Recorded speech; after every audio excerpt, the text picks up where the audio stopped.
But you know, the medical debate is a significant debate. It's obviously going in the wrong direction. It's not brand new.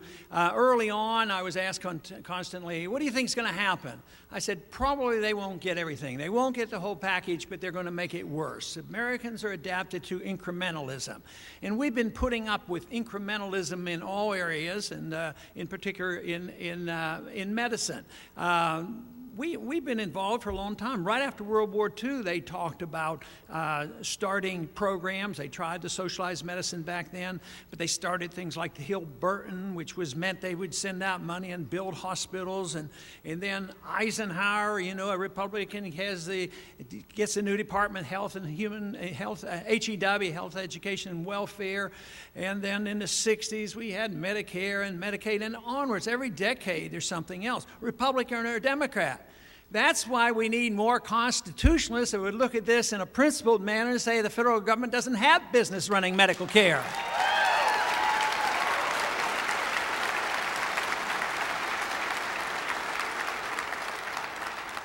But the cost is going up, but you don't have to worry because we've been assured that with this bill we can put 30 million more people on the rolls. The government's going to pay for their medical care, and it's not going to cost anything. Not only that, it's going to lower the deficit. Now, if you believe that, if many of you believe that, I'm probably in the wrong audience, but I know you don't believe it because hardly anybody in the country believes it. The ones who want it are just hoping and praying they can get something from somebody else, and if somebody has more than they have, they can get it. But one of the basic flaws that we have, not only with medicine, but with so many things in Washington, there's no basic understanding about rights. You know, rights are, you have to understand this. You have to realize that we have a right to our life, we have a right to our liberty, and we should have a right to keep the fruits of our labor.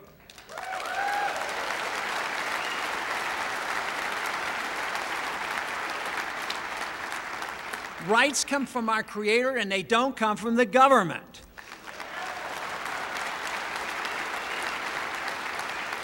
But I've heard it said many times on the House floor as well as on the interviews by those in opposition saying the American people have a right to education, they have a right to medical care. They don't.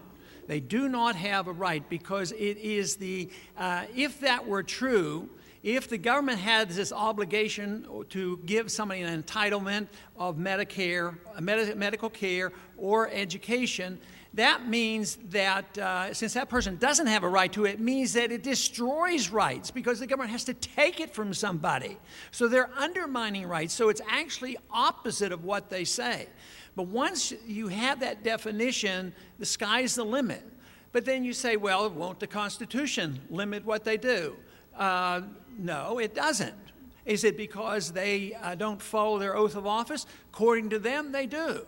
They just read the Constitution differently. They read into it and they say the General Welfare Clause gives me the responsibility of passing out welfare to everybody. And also, they say the Interstate Commerce Clause does. They lose no sleep over it. They've been taught for decades now that that's what that means, that the 9th and 10th Amendment doesn't mean anything, but we want to change that attitude shortly and show them that it does mean something.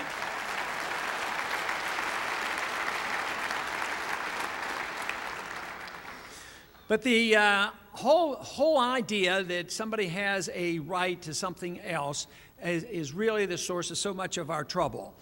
Now, you know, there are several things that we have done in Washington and in our country that have undermined the concept that it's your life, it's your responsibility, it's your life and you're responsible to your God, and it's your life and you're responsible to yourself and your family, your friends, your neighbors, and not to the government, and the government doesn't assume these responsibilities. But there are several things that have distorted that viewpoint.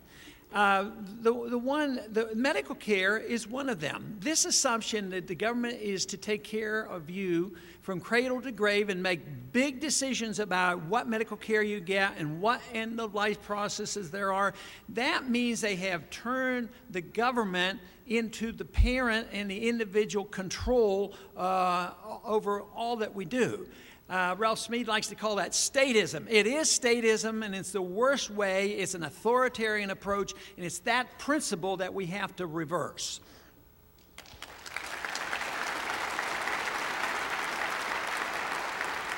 But there are other things that establishes the basic understanding that, that the government owns us. One is the income tax. The income tax is the worst of all taxes, but very close to that, of course, is the inflation tax. But if we cared about individual rights and personal liberty, we wouldn't have an income tax, because even if the income tax is low, like it started off, they said, oh, it's only going to be 1% on the wealthy. Sure, it maybe started that way, but look what it has morphed into. But the basic assumption of an income tax is that the government owns all your income, and then they grant you so much permission to keep a percentage. This is why even in Washington today, and conservatives have slipped into this language, and they'll say, oh, all right, we're going to give you a tax cut, and that's going to be a cost to government. No, it's not a cost to government. We're just returning what you earned and you should have kept in the first place.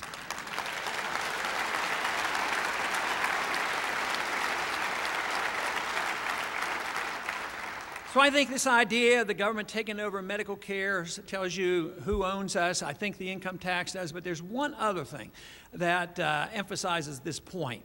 It's not in place today, but the potential there, and that is the concept of conscription or a draft.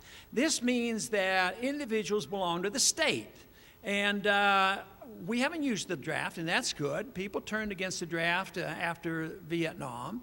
But we still have the registration for the draft. So I think if we were a true republic and we didn't want to have unnecessary wars where you had to draft people, you wouldn't even have the registration of the draft, but we should never conscript people because that's ownership.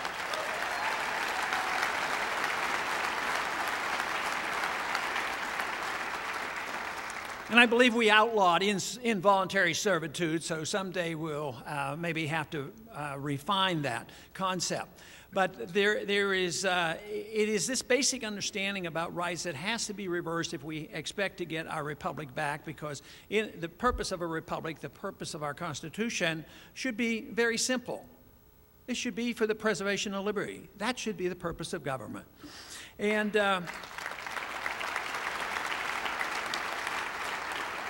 yet today, the role of government has expanded so you can't even number the things that the government is involved in. You can hardly do a thing without permission. We don't own our land anymore. We have technical ownership, but if you own the land, you could control it. You wouldn't have to ask the government permission. You wouldn't have to pay rent to stay on your land. And that's essentially what taxes are. We pay huge taxes. We can't do anything with it. We have to and the rules start from the local community up to the federal government, and who knows, there's even an intrusion of the United Nations in trying to tell us what we can do with our land, and we shouldn't permit that either.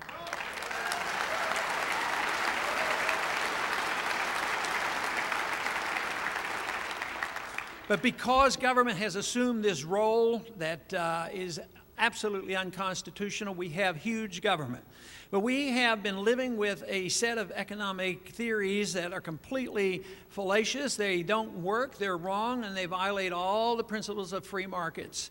And that is that our people in this country for decades now, especially since the Depression, have been taught Keynesian economics. Keynesian economics, unfortunately, is strongly bipartisan. You know, they talk about bipartisanship. There are days when I think we have way too much bipartisanship because of the things that they do.